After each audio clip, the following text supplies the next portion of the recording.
Let's pray.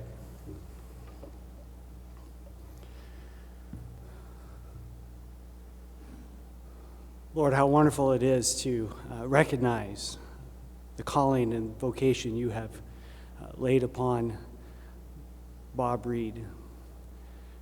And I am thankful that you have called him here to this place, for I believe that his work here has meant a great deal, not only to students, but to the wider university community. Lord, for those farewells that are upon us, for the ways in which we do speak in a more urgent manner, for all that this idea of the last lecture represents. Lord, help us to hear with special attention to that which is important and what can be said here today. And this time I thank you for Bob and Barb and for all the transitions that they are going through. I thank you for them as your servants. I pray now that you would be in our midst, that as we travel along in this journey of life and in faith, we may recognize each other as fellow sojourners. Amen.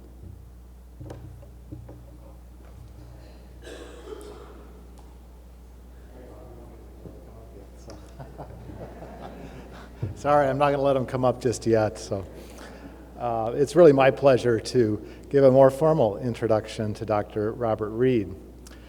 Dr. Reid hails from California, where he received a bachelor's degree and went on to get a master's of divinity from Fuller Theological Seminary. Eventually wound his way up to Washington State, where he received the PhD in communication from the University of Washington.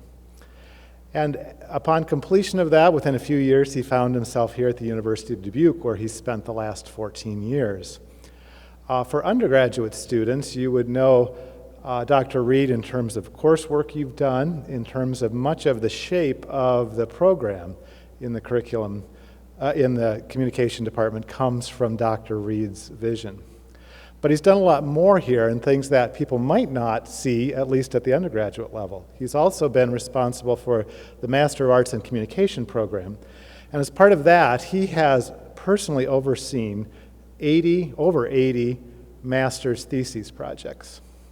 That's really a remarkable accomplishment anywhere in higher education, someone who's invested that much time in really the opus, the most important work of a master's student.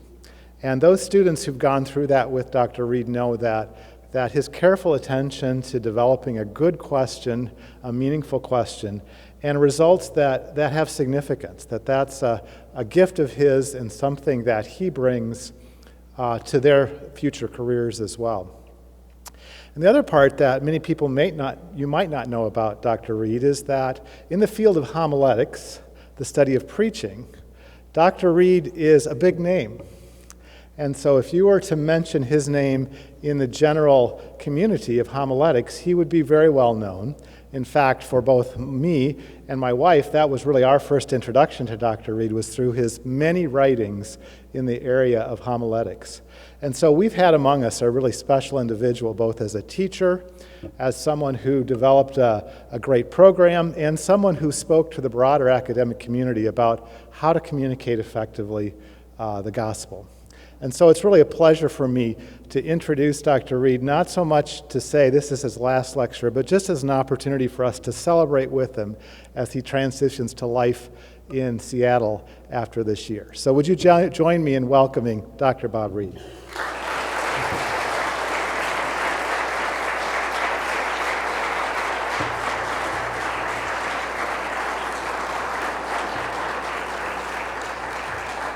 Thank you all.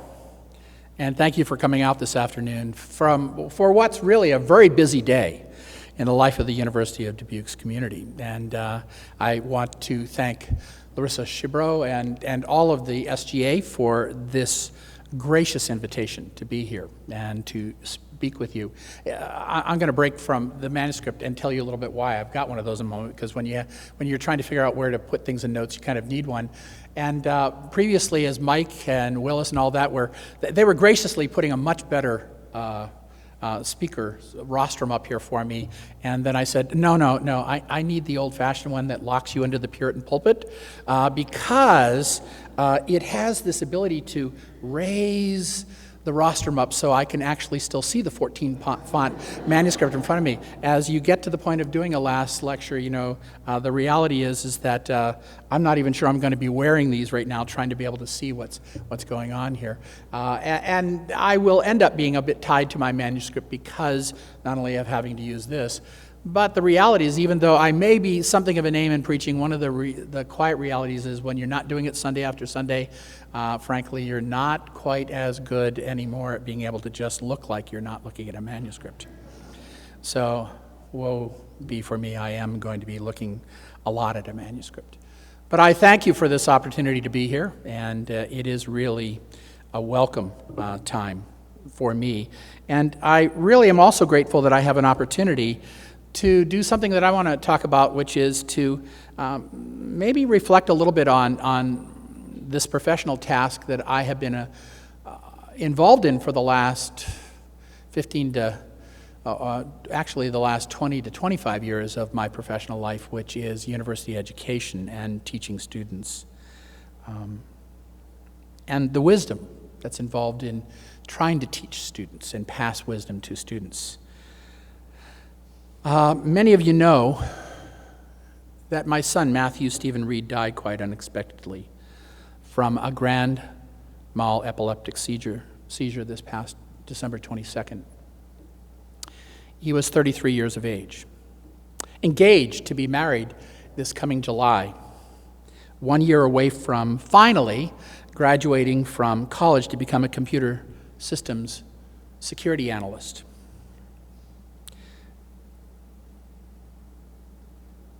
That picture that you're looking at now was taken literally the last day when we were still living in Tacoma, Washington, before we moved out here. We had almost all of our belongings into the moving van, and we hustled our family down to the local Penny's, I think, where they had some kind of photo thing. And so that picture that you're looking at was the last time my wife Barbara and I and my daughter Laura and my son Matt had a picture where we had been living together as a family.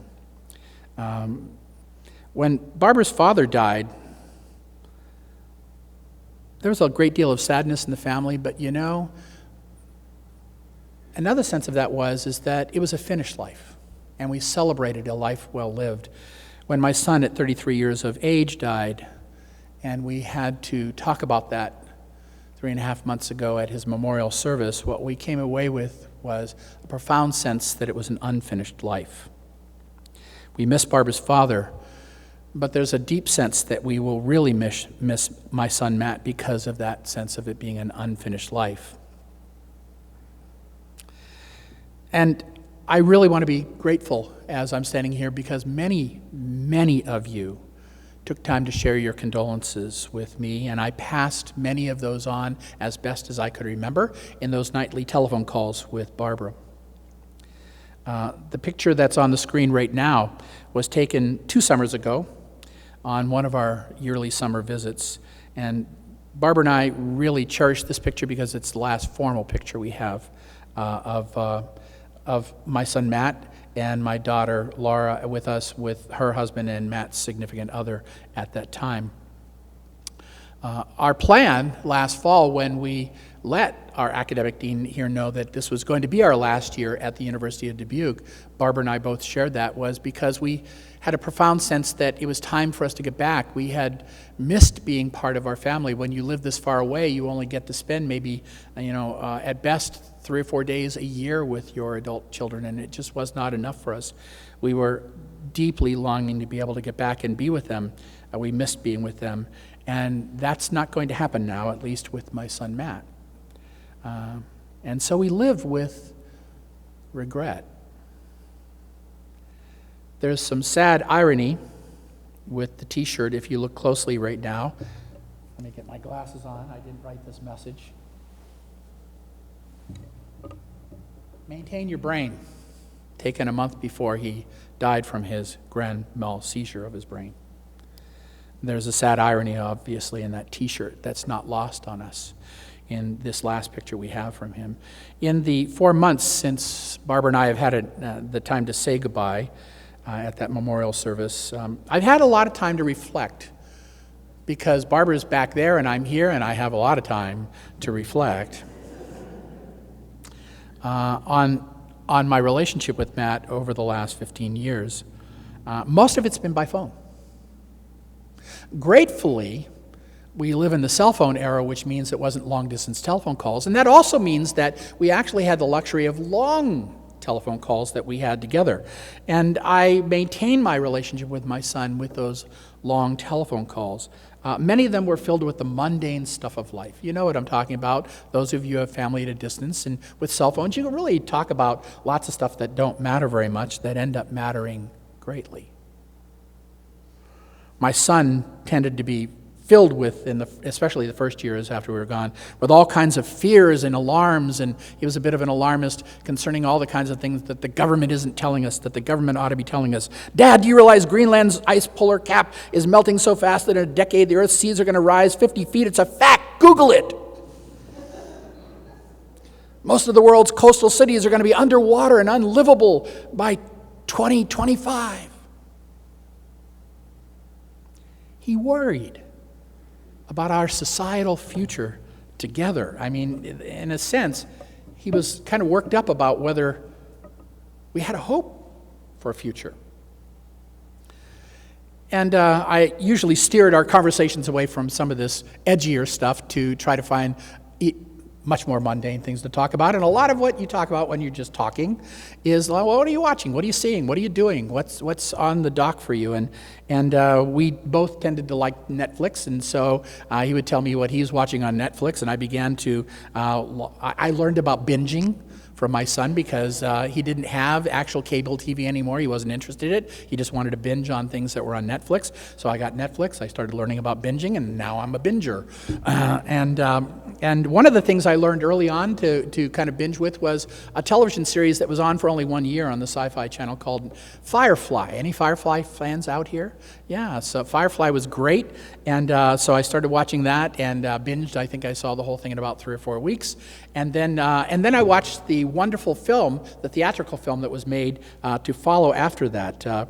An interesting thing that comes about with that is that those of you who remember Star Trek got canceled, and the fans were so furious about that they were actually able to kind of bring about motion pictures afterwards that continued the stories. Well, Firefly falls into that unique category that the fans were so strong in Comic-Con and all those kind of places that they actually were able to get the resolution of the story in a film.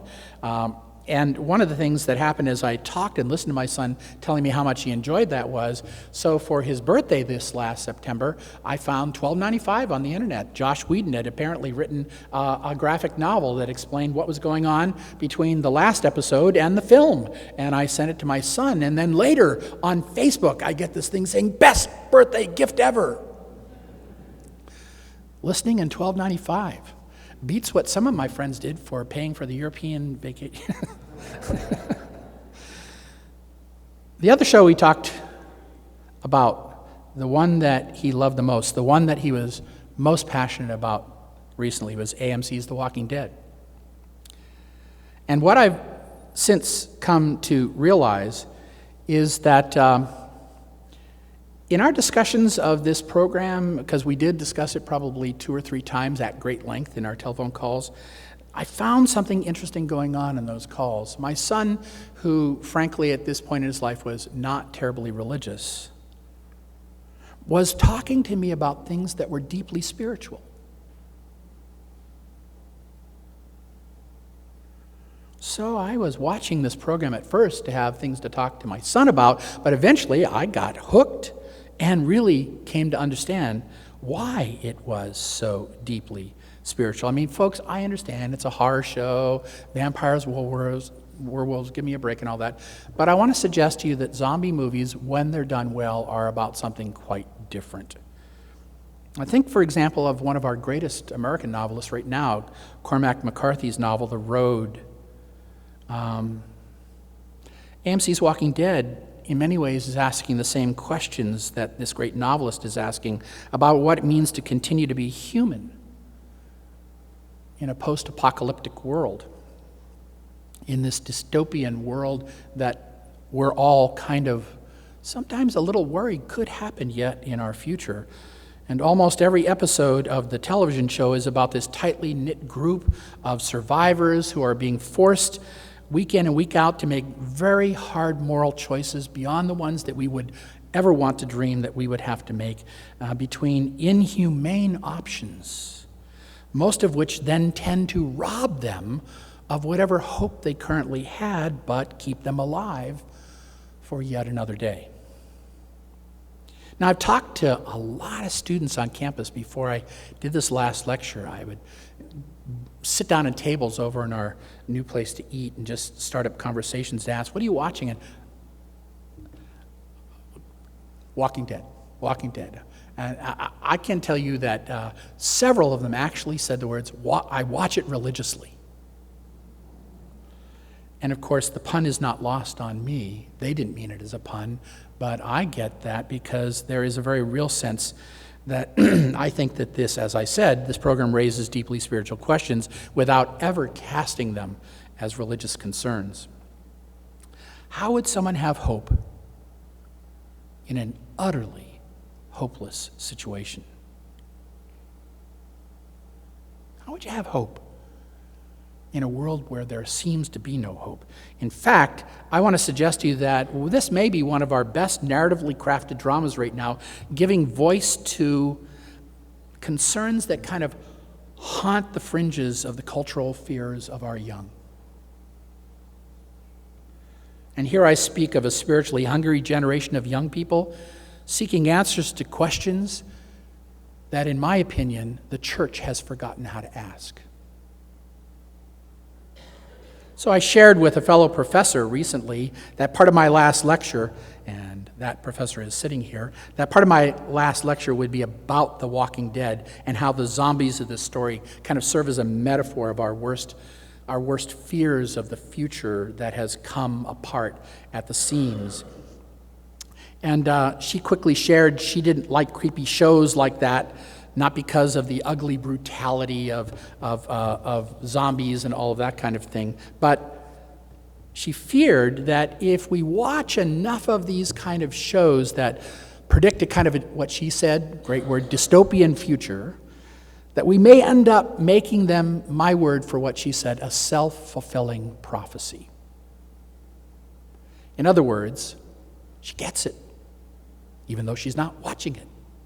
She gets that there's a fear haunting at the edges of programs like this. She recognizes the subtext. She doesn't just want to admit that this nightmare haunts her own vision just a little bit about the better world that she wants for her children.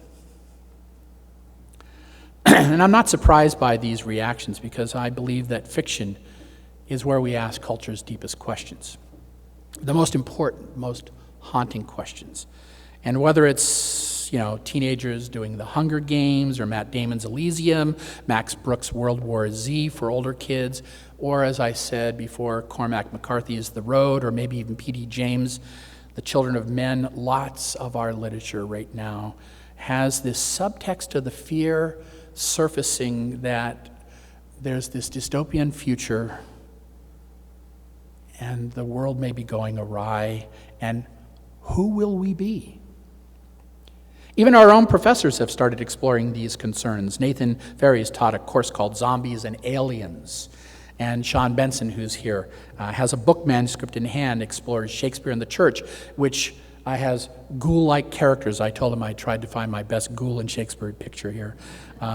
That show up in some of the Shakespeare's story. And our English professors are asking about this. They're listening to the zeitgeist of the culture and exploring how great literature has always tried to address the fears we have about the future. Some of you know, and perhaps a little bit more because it's now been told to you, that I publish books on contemporary American preaching.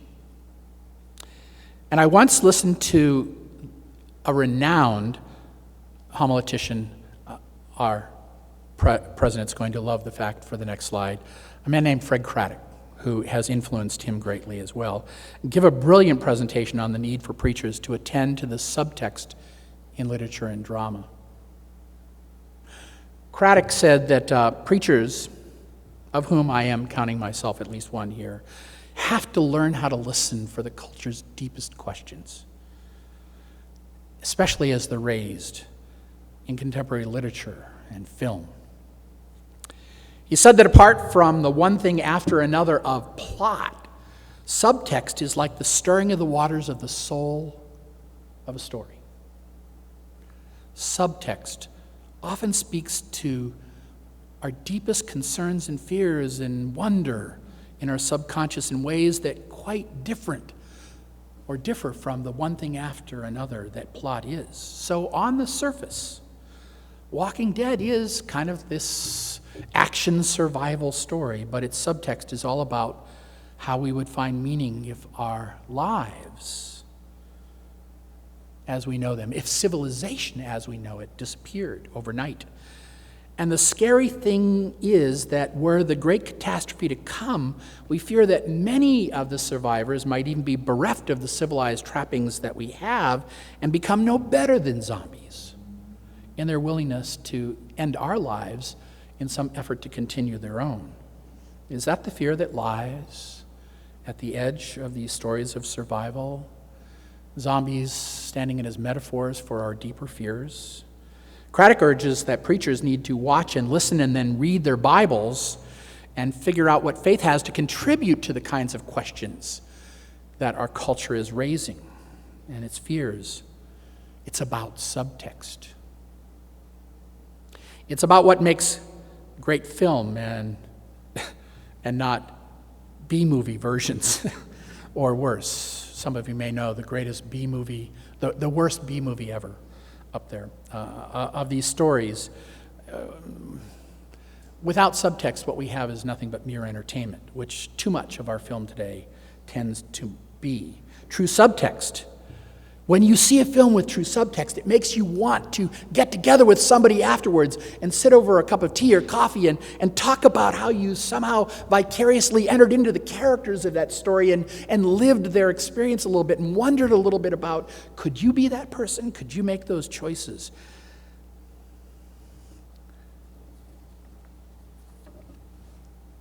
So this semester, oh yes, B-movies.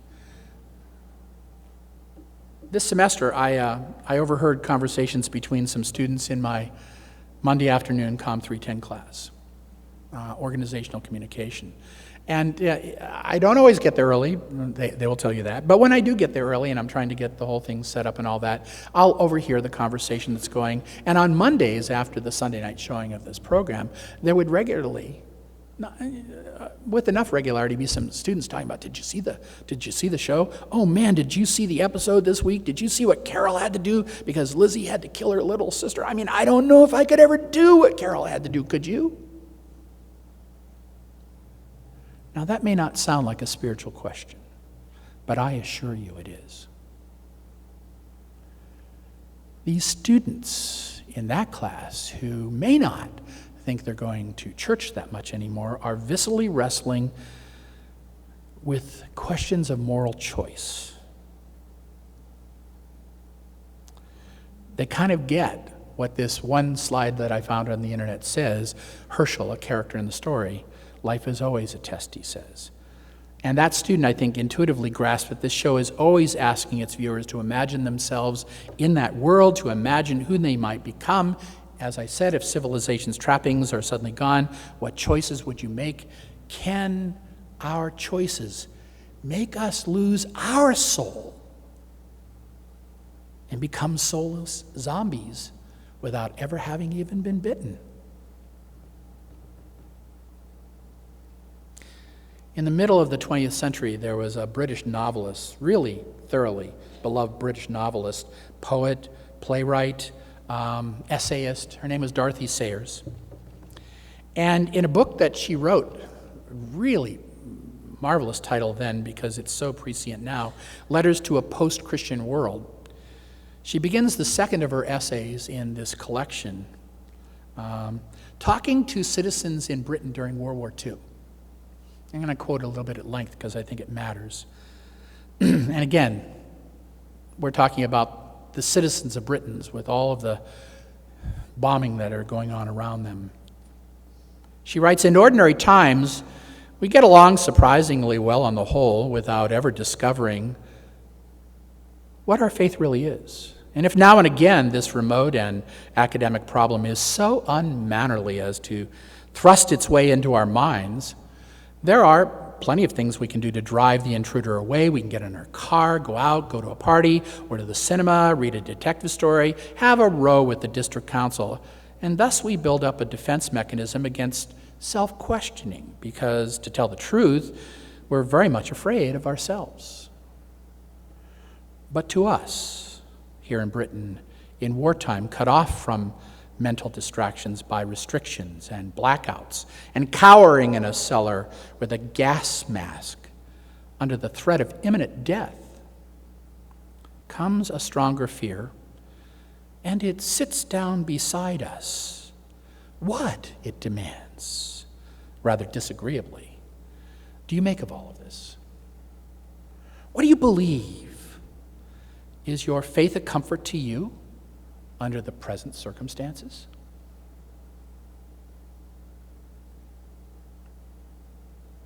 Close quote. She also wrote that Christian people, who she was writing for, in a sense, should be the ones who understand just how readily in dire circumstances we all willingly revert to a fallen nature. But then she also adds that those same people perhaps ought to be the ones who are not surprised when things go awry, as they were very much going awry for the people in Britain at the time, for Christians should know who they are, she writes. They should know where they find their hope. So how do we learn to ask the right questions? I think Craddock was right. Whether you're a person of faith or not, I think he was right in saying that subtext matters for preachers, and I think that these are not just questions for preachers. They should be questions for teachers and for professors as well. And why do I make that claim? Because we educators must find a way to figure out what the cultural questions are that are the troubles and the fears that haunt the souls right at the fringe and the edges of the young people we teach. John Stewart, some of you know, our former academic dean, loved to ask this question that says, you're a professor, what do you profess? Here's my answer, is that if a professor says that what they profess is the content of their discipline, the specific day-to-day factual knowledge of their discipline, I'll give them a B.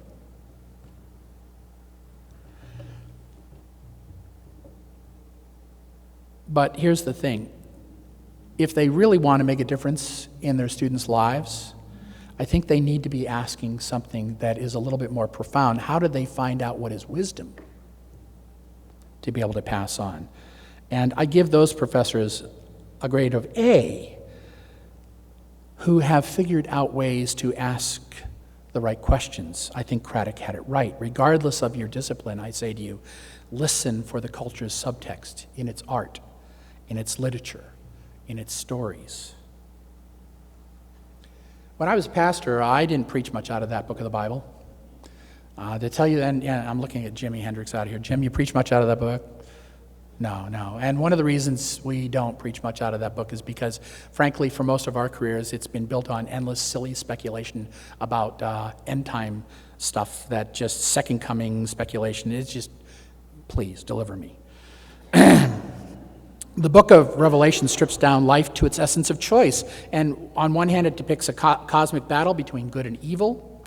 On the other hand, it tends to be in our face about the degree to which we have already surrendered ourselves to materialism's God, defining the meaning of our lives in acquiring possessions and comforts and life's rewards. And near the end of the book, when the battle is all done, there's this proclamation that's really interesting. It says that there's going to be this final consummation when death and hell are cast into the lake of fire, death will be no more, because there will no longer be a need to worry about whether one has lived a finished or an unfinished life. And hell will be no more, because class and race and power division will no longer matter, and they will be consumed as unworthy of humans. And hell, that great repository of regret, will be no more. If I had a preacher who was preaching the book of Revelation like that, I'd want to go to that church. I want to hear preaching that will stir my soul with the questions that haunt me. And you know what else? I also want more I also want more teachers and professors that are going to help students ask questions like, where do you find hope that your life will matter in your society, in your families? So, how do you find ways to connect? One slide off. How do you find ways to connect your discipline to who your students are, and how to make them become leaders as citizens who are going to shape our future and our culture, as people who will bring hope to that future? My hope is that the next generation of professors at UD never lose sight of the fact that their task isn't just to teach, but the task is to pass on wisdom to the next generation. And how might they do that? Listen for subtext. Listen for subtext. And to the students leaving here this semester and pursuing your careers, how can you distinguish the difference between information and knowledge and wisdom? Start looking for subtext. Rather than becoming fearful of a possible dystopian future, let your fears lead you to discover what's really going to count as sources of hope for you and your future. Learn to read the subtext of what is happening around you rather than just respond to surface meanings. And as Dorothy Sayers reminds us, what our deepest fears ask us, do you make of all of this? What do you believe is what you are learning to put your faith in, even in your college education, a comfort to you as you face uncertain future? Some of those can actually be spiritual questions, can't they? And I think it's important that we recognize that part of our task here is to help students ask spiritual questions like that. And I believe, students, you are on your way to the beginning of wisdom when you learn to do it. End of sermon.